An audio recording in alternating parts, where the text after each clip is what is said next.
Hi viewers, welcome to my channel உமாவின் கைமணம். நம்ம இன்றைக்கி பார்க்க போகிறது ஒரு டிஃப்ரெண்ட்டான வாழைக்காய் போட்டு ஒரு புளிக்குழம்புங்க. இது செட்டிநாட்டு சைடில், காரைக்குடி சைடில் ரொம்ப ஃபேமஸ்ஸு.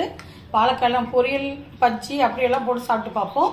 இந்த தடவை வந்து நீங்கள் இந்த குழம்பு வச்சு பாருங்கள், ரொம்ப சூப்பராக இருக்கும். சுட சுட சாதத்தோடு போட்டு சாப்பிட்றதுக்கு ரொம்ப நல்லாயிருக்கும்.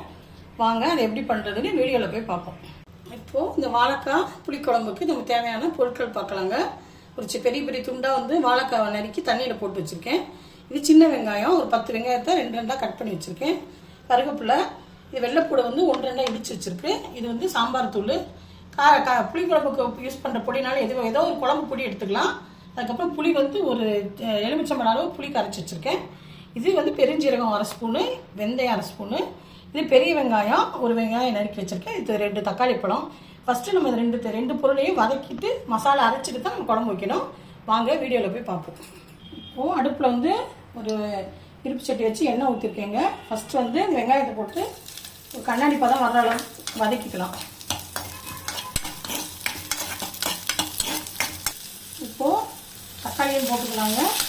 போட்டுட்டு நல்லா வந்து தக்காளி நல்லா மசியணும். அது நல்லா விழுது மாதிரி வர அளவுக்கு நல்லா வதக்கிக்கலாம். இப்போது வதக்கி வச்ச தக்காளியையும் வெங்காயத்தையும் மிக்சியில் போட்டு நல்லா வலுவலுன்னு அரைச்சி எடுத்துகிட்டு வரலாம். இப்போது இருப்பு சட்டியில் எண்ணெய் ஊற்றி வச்சுருக்கேங்க. குழம்பு தாளிக்க போகிறோம்.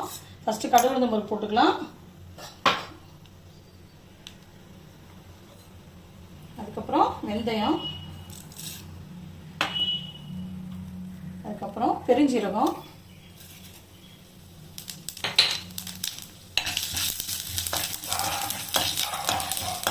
அதுக்கப்புறமா நம்ம எடுத்து வச்சுருக்க இந்த சின்ன வெங்காயத்தை போட்டு கொஞ்சம் வதக்கிக்கலாம். நல்லா வதக்குவோம். தேவையான அளவு கருவேப்பிலை போட்டுக்கலாம். இப்போது இந்த குழம்பு பொடியை அதில் போட்டுடலாம். போட்டுட்டு அடுப்பு வந்து லோவாக வச்சுக்கோங்க, இல்லைன்னா கருகிடும். அதனால் அடுப்பு ஃபுல்லாக குறைச்சிட்டு ஒரு தடவை பரட்டி விட்டுட்டு அதுக்கப்புறம் நம்ம அரைச்சி வச்சுருக்க தக்காளி வெங்காயத்தை நம்ம அதில் போடுறோம். இப்போது இந்த மசாலா வந்து கொதிக்குதுங்க. இப்போ இதில் வந்து நம்ம வந்து கரைச்சி வச்சுருக்க புளியை ஊற்றிடலாம். ஊற்றிட்டு இந்த குழம்புக்கு தேவையான அளவு உப்பு, மஞ்சத்தூள் போட்டுக்கலாம். அதுக்கப்புறம் நல்லா வந்து அது வந்து ஒரு கொதிக்கட்டும்.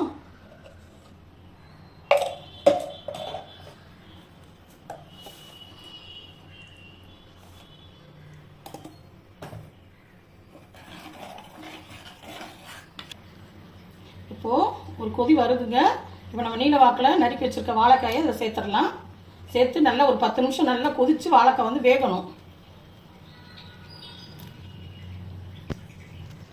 இப்போது நம்மளோட வாழைக்காய் புளிக்குழம்பு ரெடி ஆகிடுச்சுங்க. தட்டி வச்சுருக்க வெள்ளைப்பூடை வந்து இதில் போடுறேன். இப்போ கடைசியாக வெள்ளைப்பூடை போட்டு ஒரு 2 நிமிஷம் கொதிக்க விட்டு இறக்கணும்னா நம்மளோட குழம்பு வந்து ரெடி ஆகிடும்.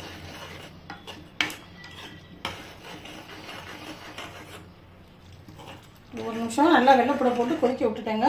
நம்மளோட குழம்பு வந்து கமகமான வாசத்தோடு நம்மளோட குழம்பு ரெடி ஆகிடுச்சு. நீங்களும் இது ஒரு தடவை ட்ரை பண்ணி பாருங்கள். தேங்க்யூ.